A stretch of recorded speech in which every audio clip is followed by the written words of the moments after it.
Good morning, everybody here in Washington, and good afternoon, everybody in Europe. Thank you for joining us today for this Washington Institute Policy Forum, part of our counterterrorism lecture series. Today, we'll be discussing NATO counterterrorism trends, current and future threats. And I am really thrilled today to have with us Gabriele Cascone.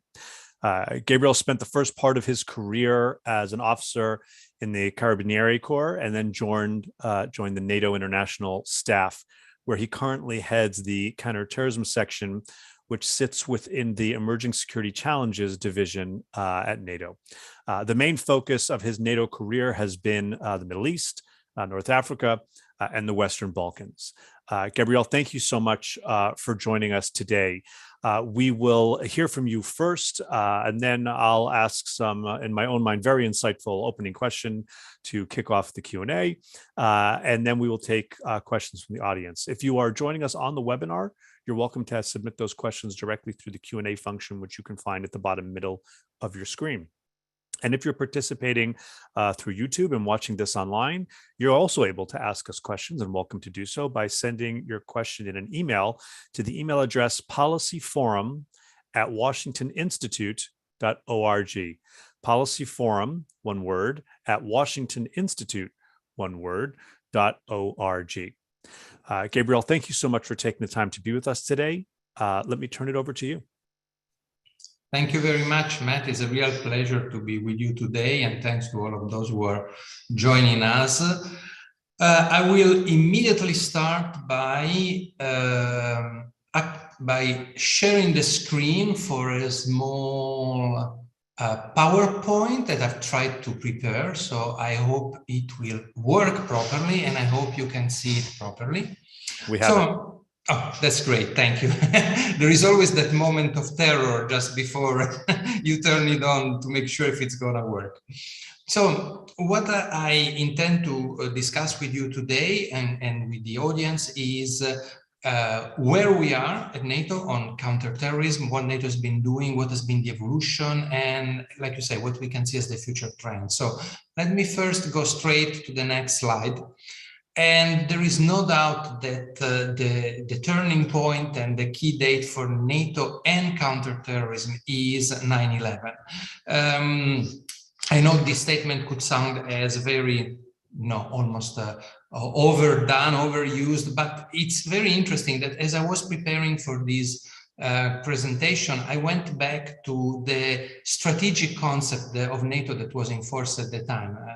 As you may be familiar, every decade or so, NATO produces a strategic concept where it basically outlines what its mandate is, what it will be looking at, against which threats it intends to protect the allies from. And the one that was in force in September 2001 had been approved at a summit in Washington in 1999, and the word terrorism figures exactly one time. And it basically says alliance security interests can be affected by other risks, including acts of terrorism. So that's all that NATO considered as relevant when it came to terrorism for its work as an alliance. So quite clearly, 9/11 changed all of these. It will be remembered as the date, the only occasion so far in the 73 years of existence of the alliance when Article 5 of the Washington Treaty, that is the collective defense clause, was invoked by the alliance. So it was clearly a date that changed NATO, changed the nature of NATO, and clearly set it on a path of what to do more concretely and more specifically about terrorism. And what had happened in the past couple of decades is, let's say, led NATO to identification of some key tenets of its CT role, of its counterterrorism role. You will not find them outlined like that in any official document, but you can extract them from the work and from the declarations and the communiques and so on. And I think they're all very relevant. The first point is that counterterrorism is and remains primarily a national responsibility. So the idea is that it first is incumbent upon allies to deal with terrorist threats. The second point is that terrorism is a threat that cuts across the alliance three core tasks.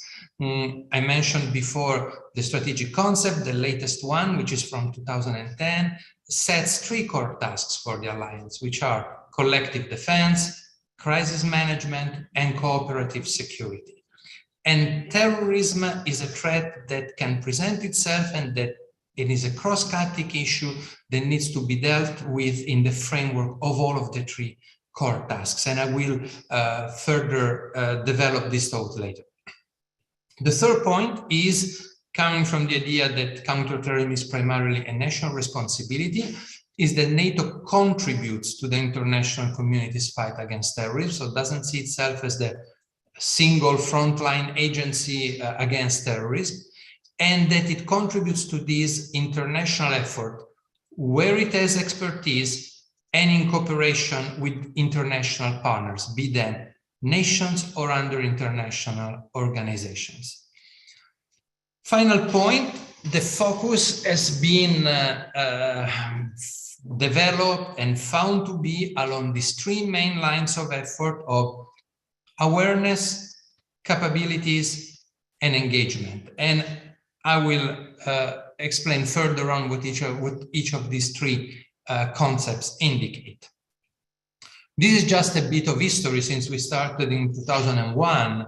You can see a bit what are the main things that NATO has done in these 2 decades to deal with terrorism, the various steps that were taken, the various documents that were approved. But I think that the key dates are what happened from 2016 onward, especially with the development of the action plan. You see again this idea of enhancing NATO's role in what is an international community effort, the action plan, which we normally refer to as the Counterterrorism Action Plan, which is the document which pretty much sums up and lists and indicates all the areas of NATO work in the field of counterterrorism and its main priorities and efforts. So, when I look at the latest version of it, which was approved by the foreign ministers at their meeting in December 2021, so it's a very, very recent document, there are a number, like I said, it's a pretty long and extensive document. It's structured in serial numbers, and I think we're more than 30 at this point. But the ones that I really found are important to highlight are increased situational awareness on terrorist groups, leverage the use of technology in the fight against terrorism to improve allied capabilities, and further engage with international partners. And you see that these are exactly the 3 pillars of the triad that I highlighted before: awareness, capabilities, and engagement. Another area of work where we are still exploring what NATO might be doing is, could NATO play a role in countering terrorist financing, knowing that, again, it has to do with where it has expertise, and we are not a treasury or a finance ministry or a financial intelligence unit. So quite clearly, the role that we can find for the alliance has to be well suited to the strong points of the alliance.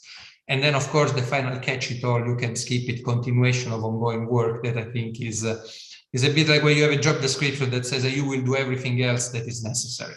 But let me go into a bit more details. Let me drag you a bit into the machine room. I hope not too much into the detail and the processes, which I imagine can be extremely boring, but just to give you an idea of where we are in these 3 areas of awareness, capabilities, and engagement. Let me start with awareness. Of course, the first and foremost area which is relevant is the intelligence sharing among allies. NATO has a joint intelligence and security division. Within this joint intelligence and security division, it has a terrorism intelligence cell, which periodically releases products mostly focused on strategic intelligence. Of course, it's not the role of a an organization such as NATO to go into the tactical elements, but more about trends, modus operandi, developments in geographic areas, and so forth. This is a kind of the foundation that can then help us better identify and determine our response to terrorism.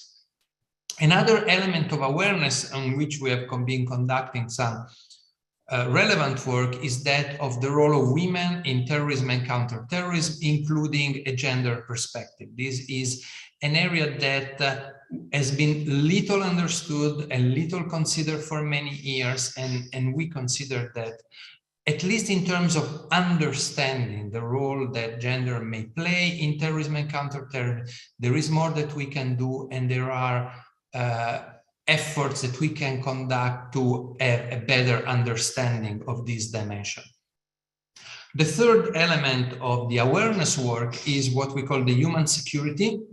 So children in armed conflict, protection of civilians, cultural property protection, human trafficking. How are all of these phenomena influenced or affected by terrorism, and what role can the counter-terrorist response play into them? So this is for the awareness part. When we then move into capabilities, this is the area where you heard me before mention the three core tasks of the alliance. Developing capabilities is the areas that more closely ties with the collective defense. So what we're doing among allies to support the defense of our population and of our territories from terrorist attacks.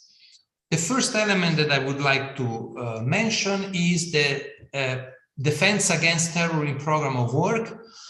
Don't ask me why it is its name is structured in this Yoda style English and not the program of work on defense against terrorism. This is how it was created in 2004.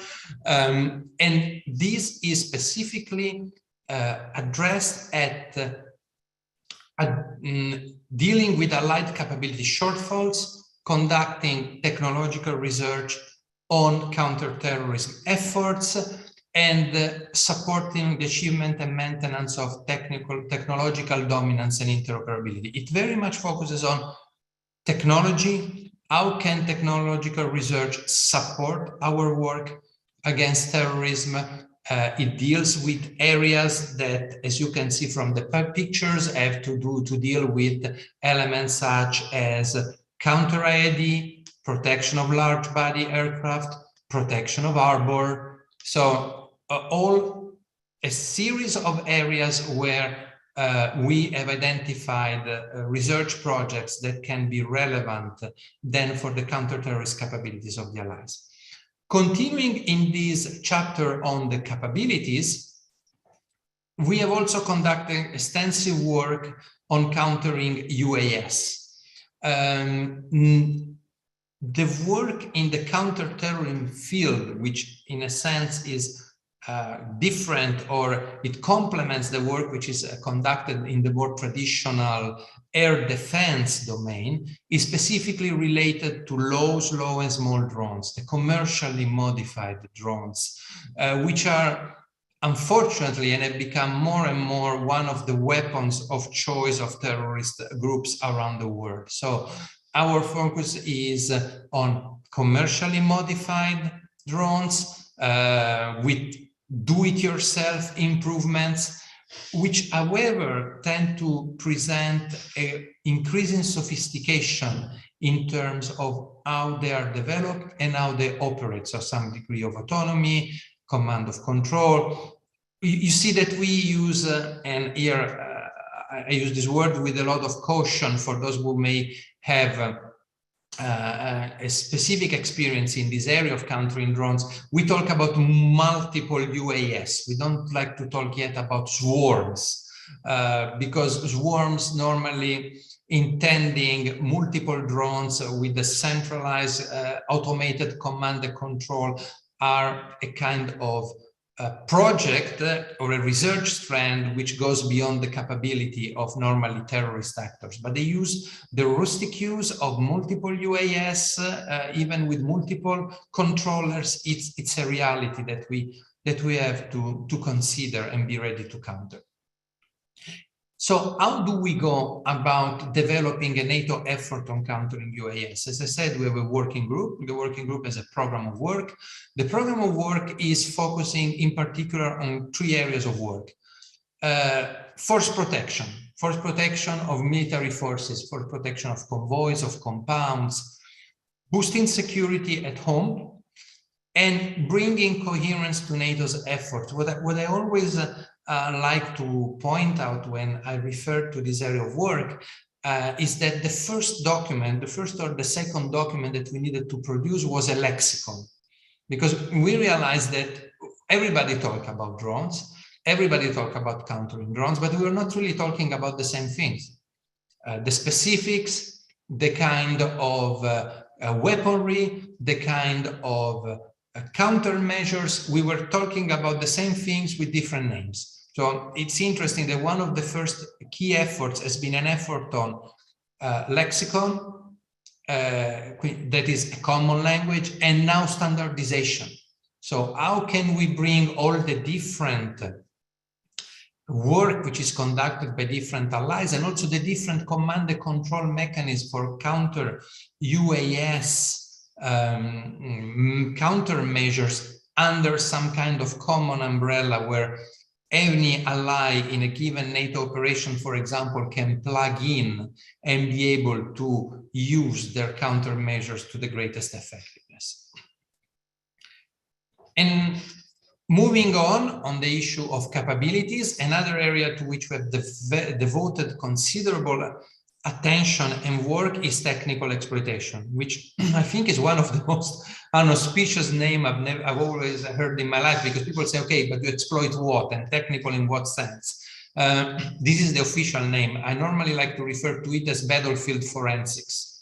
So the idea is military forces collect a lot of information, collect a lot of material on the battlefield. How can we bring this into a coherent process where we can support a number of outputs which are relevant for commanders and for forces and for countries? Outputs such as intelligence, force protection, targeting, but also research and development. I mean, you collect an IED or you collect modified drones, and you can study it and reverse engineer it and see what countermeasures you can develop. So how can we do these things that have been done for many years in an ad hoc manner into some kind of coherent and systematic process that can help us address all of these potential outcomes that we can gather from the analysis of this information and this material? And you will see at the bottom of this line that we refer to law enforcement and legal proceedings, which brings me to the issue of battlefield evidence. One of the main areas of interest has been that of the prosecution of foreign terrorist fighters. And very often the military is the element, the agency, the force that gather the information that can then help terrorists to be prosecuted back at home, or can help to identify them when they try to cross borders. So although we need to some extent to embed these in the modus operandi of the military, going beyond what could be the more conventional way of fighting on the battlefield, and including this ability also to consider this kind of legal law enforcement element, we find that this is an area which is absolutely fundamental if we don't want to stop at the point of neutralizing a terrorist group on the spot, but we want to be able to attack the network, if we so want to say. And so we have developed, allies have approved a battlefield evidence policy. We have a program of work, and our main goal is to facilitate the sharing of information and material which may have been collected in NATO operations so that they can be used in domestic jurisdiction for prosecution or for investigations, or like I said, only just to identify returning terrorists who's trying to cross a border.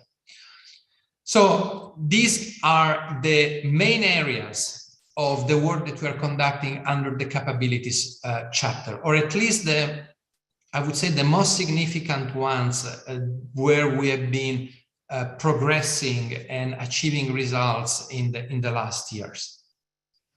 Moving now to the engagement part. And the engagement part, like I said, is mostly about cooperation with partner countries and cooperation with international organizations. Now, unfortunately, this is an absolutely critical part of our work, but I have to be very careful not to overburden you with the process and names and programs. And so just to say it very simply, what we try to do is to identify what are the needs of our partners, mostly through what we call counterterrorism dialogues, which is sitting together around the table, understanding what our partners may need from us, and understanding what and in which areas we may be able to provide assistance.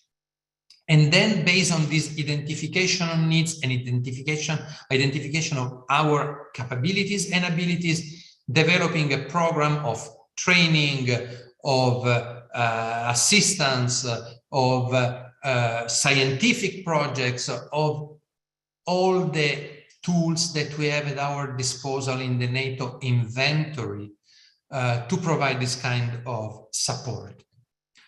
At the same time, I would also like to point that out, you know, that the NATO community of partners is extremely extensive, and it covers countries with various levels of capabilities, expertise. So what we're also trying to do, wherever appropriate, is also to bring those partners which have comparable capabilities and abilities and an interest in working with NATO into the work on capability development. So in addition to how can we assist certain partners, how can partners help us do better? How can partners help us develop the right capabilities and the right countermeasures? So that I would say pretty much sums up the work that we're doing with our partners. In parallel that we are conducting with partners, we're also keeping very high on our agenda the issue of the cooperation with international organizations. And I could mention many of them. On this slide, you will only see a few of them, either because there are those with whom we have a more regular exchange, or because these are those with whom we have identified a series of common interests and of common projects that we can develop. And some of these projects are also relevant because in a sense, this slide should be seen in parallel with the one before, because one of our efforts is also to see, can we work with our international organization partners to develop joint projects to assist our partners, nations, partner countries. So it's a mutually reinforcing process, such as the work, for example, that we have conducted before the pandemic for the development of a joint course on counterterrorism at the African Center for the Study of Research in Terrorism, which is part of the African Union. So this is one way in which we can also reach out to countries which are not formally NATO partners, but through the provision of a joint project with the AU, we can reach to them and help them and hence support them. So I would say this pretty much sums up what I wanted to say about the awareness, capabilities, and engagement part of our work. I said it at the beginning, this is an area which we are looking into. Is there anything that NATO could do? And so far, countering terrorist financing, I mean, and so far I think we have identified two potential strands of work. One that you heard mentioned before is that of cultural property protection. Cultural property protection in itself is nothing new for NATO, is nothing new for any military, in the sense that there has always been this principle of respecting cultural property in the course of military operations. But this is about a different level and a different effort, is how can we prevent terrorists from financing themselves through the looting of cultural property.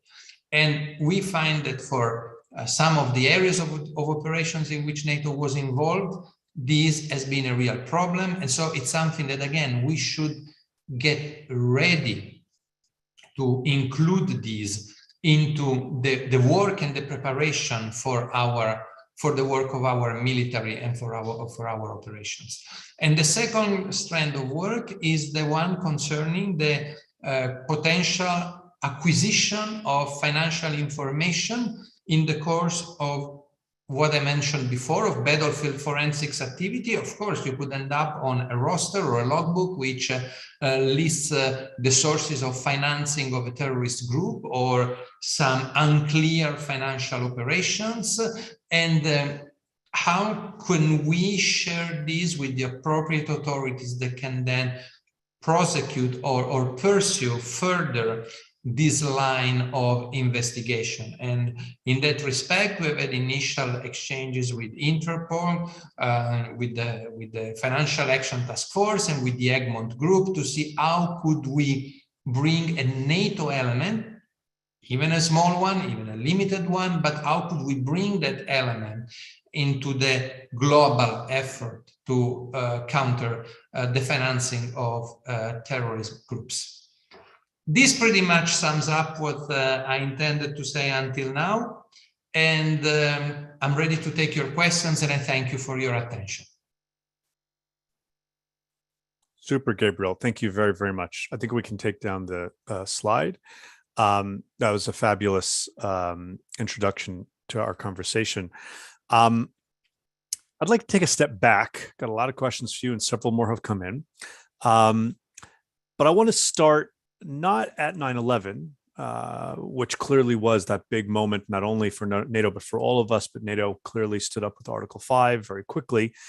But the fact is that NATO is a military alliance. It's not a counterterrorism force. It's not a law enforcement agency, counterterrorism agency. And despite that, there was, let's be blunt, some pretty tough political moments when first presidential candidate and then President Trump said that that NATO possibly had become, in his terms, obsolete, and the reason it had potentially become obsolete was because it wasn't taking care of terror, was the term that he used. And I know that NATO took this to heart and had kind of lots of meetings with brain trusts, and I was actually privileged to be part of one of them in 2017 to think through what are the ways in which a transatlantic military alliance can do more on terrorism. So I'd like to ask you about two, one that is kind of very well known and one that maybe is not. The one that's well known, I think, is, of course, Afghanistan, where NATO played an absolutely tremendous role. I believe it's its biggest operation of that kind ever. And yet here we are today in the spring of 2022, and the international coalition, including NATO, has left. And if we can be blunt, our adversaries are in power. You have a UN designated individual playing top roles in the Afghanistan Bank, Haqqani in Minister of Interior. We've invested a tremendous amount of time, effort, money, a lot of the things that NATO does best. And this is not to say that NATO didn't do good work there. It did. Lots of people were trained up. But at the end of the day, look where we are. So what's the conversation that's going on now within NATO and NATO counterterrorism about lessons learned about what NATO can and should be doing, looking back at where we were successful over 20 years in Afghanistan, but then now we are where we are 20 years after? And then the second piece is perhaps a lot less well known. And that is that as part of this assessment of what more NATO could do, around 2017 or so, NATO decided to create a new hub, NSD South, and that was to be in Naples, and that was meant to be focused on raising awareness, working with academics, developing CT capabilities, as you said, this strategic direction south. So could you tell us a little bit about how that's worked and whether that's still operating, and what the assessment is of that now several years later? Okay, well, two extremely interesting questions. I did not expect anything less. Let me start from the first, without wanting to revisit, because there has been, I think, zillions of post-mortem of the Afghanistan operation and what happened and where we are now. I think that there are 2 points that come to my mind that I think are very important to point out. The first thing is that when we look at what was one of the key goal of the operation, which was to make sure that Afghanistan would not be a safe haven for terrorists, I think there have been clearly gains, and those gains have not been completely lost because of what happened last year. I think that it is important, of course, to be very careful and very open-eyed about what is happening there, who are the players there, whether what is happening now is allowing other terrorist groups to flourish in the shadow, or just because of the difficulty for whoever is in power now to control the country. So who is and to what extent these groups could constitute a threat for the alliance and for the allies. That is definitely something which I don't think has been in any way forgotten or is in any way overlooked. The second element, and this is a reflection which honestly belongs very much to me. So I'm not about the discourse or what you may have heard. It's really my personal consideration. You have seen that a lot of the capabilities that I discussed, whether we talk about counter ID, whether we talk about battlefield forensics, battlefield evidence, these were clearly all byproducts or came to prominence because of the operation in Afghanistan. I mean, we realized in the course of that operation that there were a lot of activities and things that the military could do in the context of an operation to counter terrorism, and which could play a significant role in the global effort to counter terrorism. I think that the effort that we have to conduct now, and that's what we are doing through these policies and program of works and activities of initiatives, let's not forget what we learned there. I mean, we have realized that we need to integrate or embed in the work of our military the ability to collect information and materials in a way that can support, for example, criminal investigation. Okay, let's get ready to, let's remain able to have this capability in our structures, in our headquarters, in the training of our forces. Same thing for counter ID, if I can take another area. The fact of not being any more involved in this frontline operation probably means, thankfully, that the exposure of our forces to the threat of an ID is less, but let's be careful not to forget all that we have learned and how we know how to counter this threat, so that when a new similar or operation or requirements comes out, then we have again to reinvent things that we knew how to do. I think that this is a very important lesson that we should take on board, that in the course of an operation, to some extent also learning by doing, we pick up a lot of things. We should be able then to build on this knowledge and perfect and continue to keep it up to date. So that would be my reaction to your first question. The second question, the so-called hub for the South, yes, it's there. It was established. It's in Naples.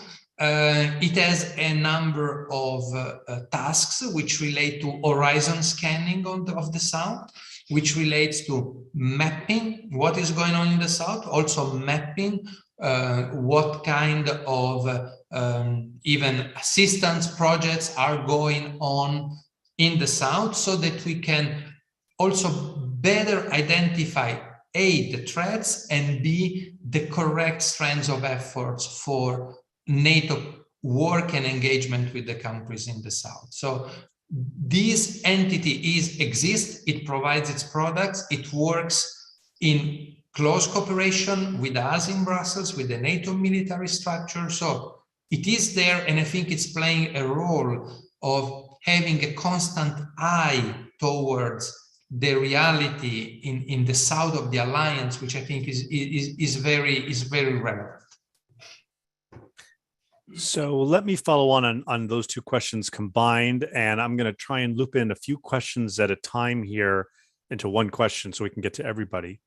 We have one question that asks, what are some of the top current and over-the-horizon terrorism-related threats from NATO's perspective? And how does NATO see its role in addressing these threats? And thank you very much for the presentation. I'll just put that in one context. Clearly, one area of terrorist threat growth is Africa, is NATO's south. Post withdrawal from Afghanistan, does NATO have any thoughts or plans or preparations just in case for where it might next be deployed and be asked to carry out those types of battlefield evidence and other types of toolkits that it developed in Afghanistan? I think that you're absolutely right. That's what we're all observing. You know, it's interesting that in the course of my talk, I left out a few things that would have been absolutely relevant, such as the fact that NATO is part of the global coalition. So that's not a small thing, and definitely, Africa is the area where we see more and more of these groups trying to gain a foothold, or even groups that has existed as a local reality taking on the label of one of the great terrorist networks that we have known and what we have experienced. This concerns both NATO South, which we consider to be, we don't have a border, but I mean, traditionally is North Africa, but also what we call South of the South. So, for example, whatever is happening in the Sahel region.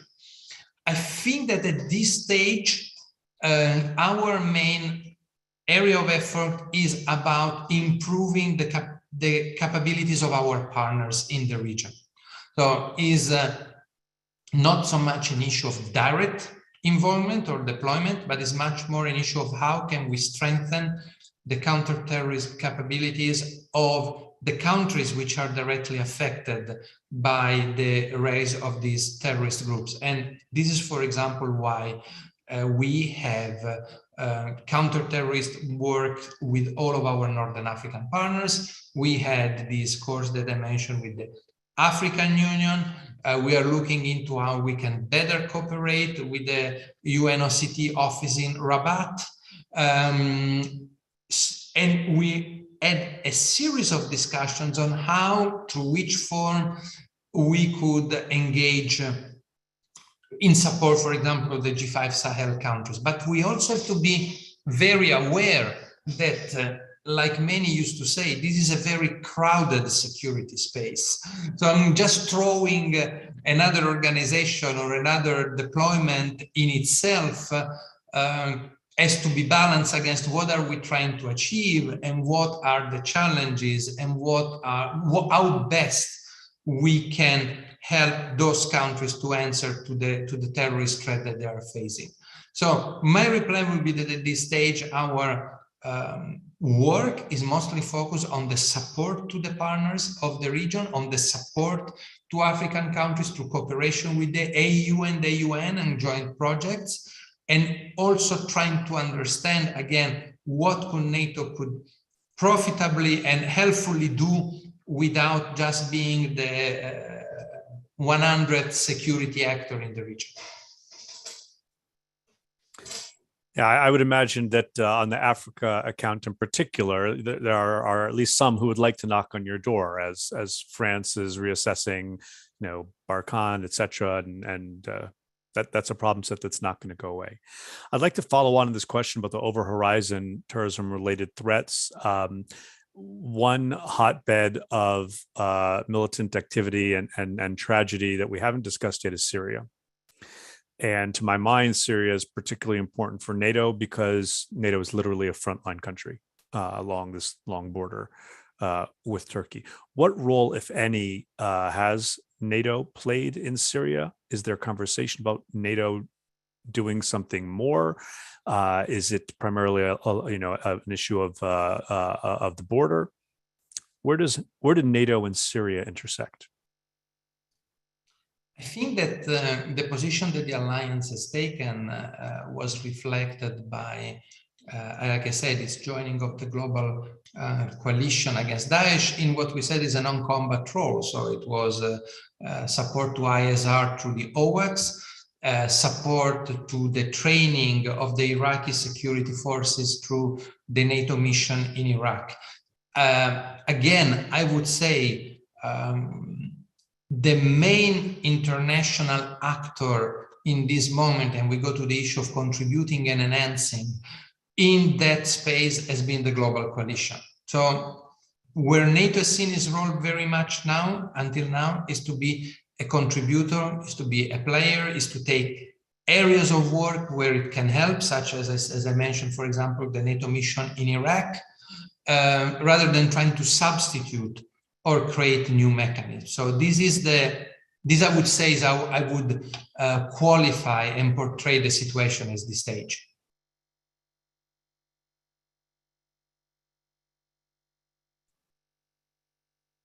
It's amazing. We've been doing this for 2 years and we still find ourselves trying to speak while muted. We have a question from my friend Tom Warwick at the Atlantic Council. He asks, Gabriel, where does NATO plug into the US government on counter-UAS? Is it only the Department of Defense and the State Department? Or does it also include the Department of Homeland Security, which is very active in defense against unmanned aerial systems from a security standpoint, or the FAA, which has authority over aviation safety? Thank you very much. And ask that question.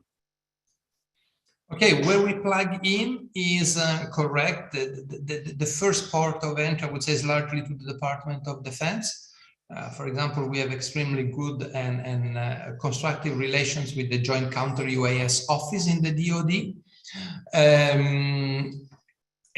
And they are, let's say, our main US rep into our Counter-UAS working group.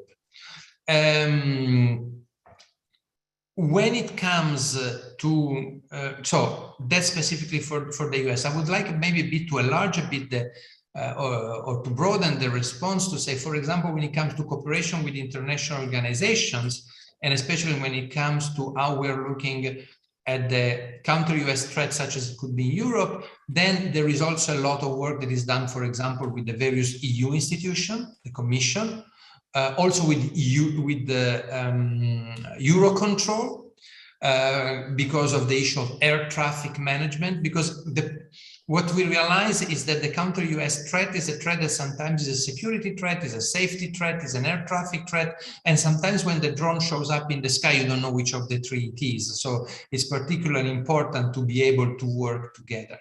But when it comes specifically to the US, I think our work or the lead US agency is definitely the Department of Defense. We also try to involve through what we call industry days, industries, private sector who are active in the field of countering UAS. So this is very much, let's say, the community to which we talk on this issue.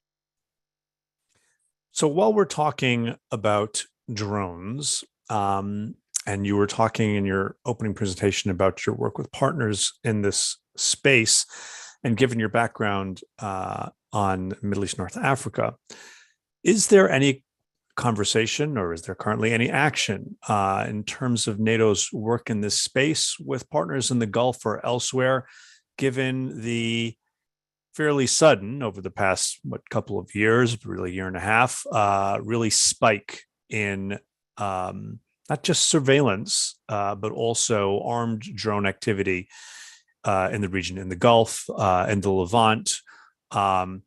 NATO has partners that are facing a pretty acute threat, if you think of the Abqaiq attack in particular, from armed drones, not only, but in particular from Iran and its proxies. And I wonder if there is NATO work in this space or conversation about that.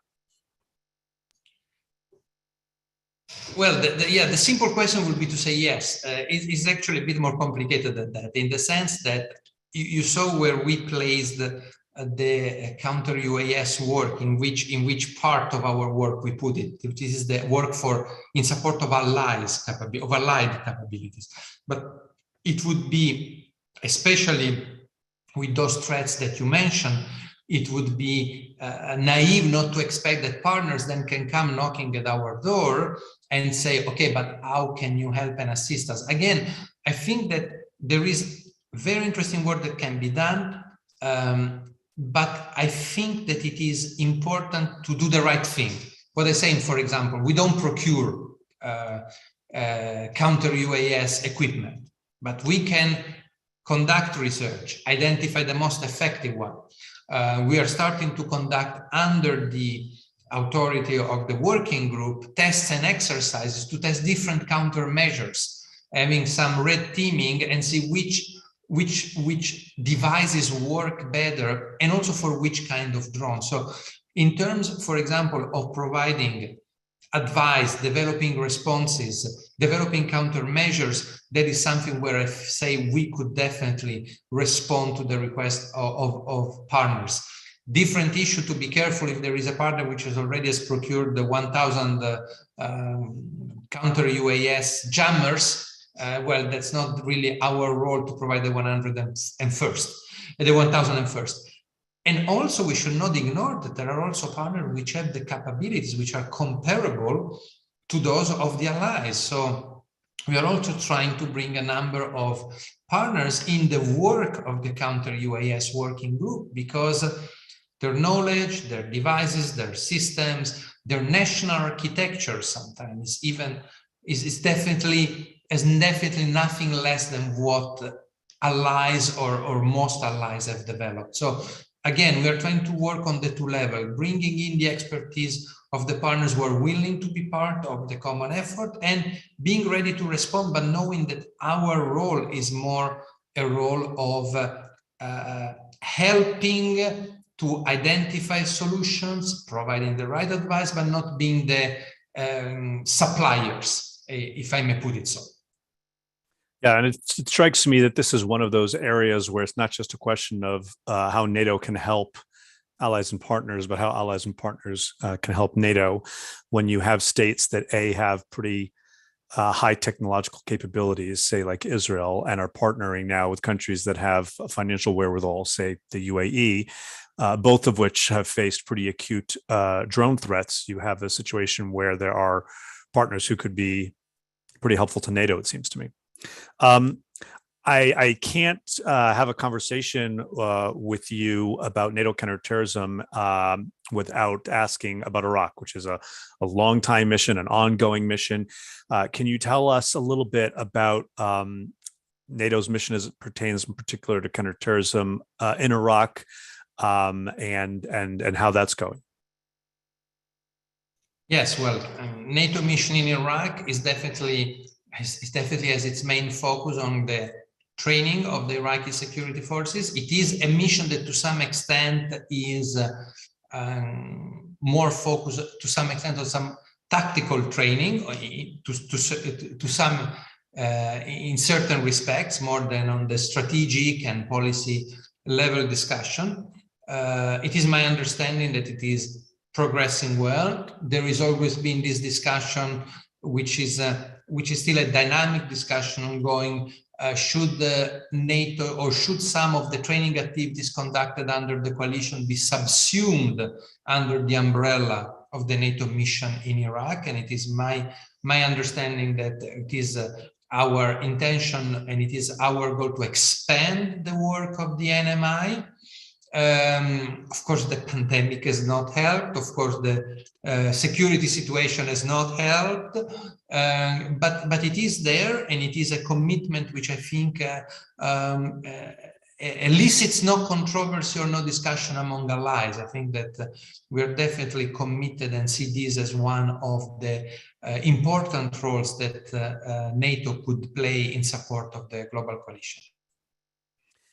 And I'd like to ask you one more kind of MENA-specific question. I remember when I was looking into these things back in 2017, NATO had already by then a track record of activities in and with Egypt, Jordan, Morocco, Mauritania, Tunisia.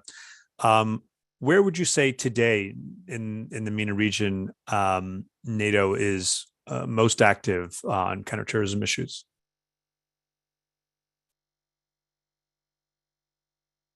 You see, I had to do it at least once before the end. I mean, to speak while muted. I know you only did it so that I wouldn't feel silly, and I appreciate that very much. You're an officer and a gentleman. I would say that you mentioned many of them. So let me try to mention. I mean, to name some of those that come more directly to my mind in this moment. But it's quite interesting because I had a presentation with some of our partners a few days ago, and I mentioned those cases, and some of those that are not mentioned took the floor to say, oh, but we're also doing a lot with NATO. Like, I didn't want anybody to feel excluded. No, it's always a difficult position, but we definitely have conducted very extensive work with Jordan. With Jordan, we also conducted what I think is a very valuable exercise, which has been an across-the-board exercise of mapping all the support that Jordan was already receiving in counterterrorism from other organizations, from other countries, so that we could really identify the missing bits, the bits that NATO could fill. But I have to say, I think this is an extremely helpful exercise, but is a time-consuming and a long one if you want to do it properly. And I would say there is, in this moment, a lot of effort and attention on supporting Mauritania, also in its role as one of the G5 Sahel countries, also due to the presence of some of the G5 Sahel institutions in Mauritania, such as the Defense College of the G5 Sahel. And in these two cases, we are also looking both at what we could call strictly the counterterrorism dimension, but also, for example, what we call the military aspects of border security, which of course is very relevant in a counterterrorism perspective. We've also had recently discussions with Tunisia on beefing up and expanding the counterterrorism assistance. And then I would say, and please consider that I mention also all of the others, so nobody feels left out. But if I'm talking about today, what I had on my desk and the countries with which we are really developing initiatives in this precise moment, this would be the first three that come to my mind. So if you're able, because I think some of our listeners and participants may wonder, so what is a military alliance? What is counterterrorism assistance to a country like, I don't know, Jordan look like? What type of, when you say you provide counterterrorism assistance, Tunisia, to Jordan, whatever, so what does that look like? It looks like a set of different initiatives which are which very much depend on the demands of the partner. So we can have some very concrete hands-on tactical training, for example, on counter-IED. And the challenge, the threat that some of our partners face, it's, let's be honest, our allies, I mean forces, will not face the threat of an IED unless they go on a mission, on an expeditionary mission. While for some of our partners, this is a daily challenge and can be a daily challenge for their forces. So organization, for example, of counter-IED courses, of EOD courses, training on counterterrorism responses across the board. We have what we call a counterterrorism reference curriculum, which covers all the different areas of countering terrorism. And so could we introduce these as a module in their military training institutions, military academies, NCO schools, and so on.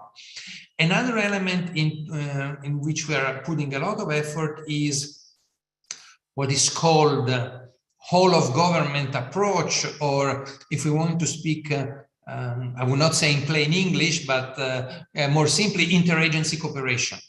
And sometimes there are still barriers, cultural barriers between the military, the law enforcement, the security services, the civil authorities, and unfortunately, a successful counterterrorism strategy requires all of these organizations to work together. So how can we improve and how can we help these countries develop a more, sometimes even practical and very concrete, a better interagency cooperation, which sometimes is something extremely strategic, sometimes is also something extremely simple and tactical, like do they have the same radios to talk to each other if there is an incident, you know, sometimes. So as you can see, we try to interact at all the various levels in all the various areas where we have some experience. On battlefield evidence, in this moment, we are providing training to our partners. So through a generous US State Department grant, and this is organized at the NATO Center of Excellence for Stability Policing in Vicenza, in Italy. So this is an example where we are organizing multiple iterations of these courses specifically for our partners. So that's what the assistance like. The assistance looks like a document where we put down all the various things that we can do, and then depending on who is the best actor, who is the best player, can be a mobile training team from the NATO military structure going to the country and providing training on an issue, or could be a NATO Center of Excellence, which has specific expertise on a certain topic or on a certain area and organizing in its own walls the course, or again, sending a team of their trainers to the partners. And sometimes is more kind of institutional assistance on what is the best architecture, what is the best way to develop and to foster interagency cooperation, and so forth. This has been a tremendous tour de force, and it's a sign of great interest in the topic and the speaker that we've gotten through most, but not all of the questions. So if I could ask one last to give just short little bits on two things. One is, several people asked if you could expand just a little bit on what NATO can be doing to provide more of an understanding of the gender perspective that you mentioned. And the second is on the overlap or interconnectivity between the counterterrorism mission and the human trafficking, which I realize are potentially each an hour-long conversation on their own right. But if you could just kind of give us a little bit of a flavor, and then I'll wrap up. Okay, on the first topic, that of gender and counterterrorism, I think that for us, the important point is for allies and for allied forces to have the exact understanding of what role does gender play. Okay, I did not reply so far, so I try to be very concrete. One example is there used to be this very traditional view, which is very true, unfortunately, that women are victims of terrorism. But actually, women play all the role in terrorist groups. They can be victims, they can be supporters, they can be active members. And sometimes the very twisted element is that in certain very conservative society, for a woman to become the member of one of these groups become a means of empowerment and of reclaiming her agency. And there is a complexity to that, which is not always immediately grasped and is not always immediately understood. And so the problem for us is, how can we better understand that and spread this understanding to our forces when they are deployed in a certain context? So that's the kind of awareness work. That's why we put it under the awareness chapter. The issue of human trafficking, like you said, it would be a 1-hour presentation because it's the entire issue of terrorism and organized crime, which is a very dynamic and a very changing relationship depending on the situation. There are situations where terrorist groups take upon themselves the role of getting money from dealing in illegal trafficking. There are situations where terrorist groups find this as a sort of way of financing themselves by allowing human trafficking to take place and getting an extortion money from it. There can even be situations which are more conflictual where organized crime networks and also human trafficking networks resent the presence of terrorist groups because actually it attracts the kind of international attention and presence and maybe military deployment that they don't want to see because they're pretty happy to continue with their business undisturbed. So it's not a one single response. It's a complicated relationship which it really depends on a case-by-case basis and on the different situations and realities on the ground. Sorry if I cannot be more satisfactory than that in my response. I'm sorry for asking you to answer a really big question in 27 seconds. It is an area I'll throw out that NATO has some unique insight and capabilities into that is very related to CFT, combating the financing of terrorism. So to the extent that NATO is looking in that direction, that might be one particular skill set that you bring to the table. I know I'm joined by everybody who's participating and thanking you for taking the time to speak with us today. We very much appreciate it and look forward to cooperating with you in the future. To everybody who participated today, thank you for taking the time. Thank you for asking your questions. The video of this event will be on the Washington Institute's website. A few of you asked about the PowerPoint slides. Those slides will be on the video. Gabriele, thank you very much. Enjoy the rest of your day. Everybody, enjoy your days. Be safe, be healthy. Thank you very much. Thank you. Bye.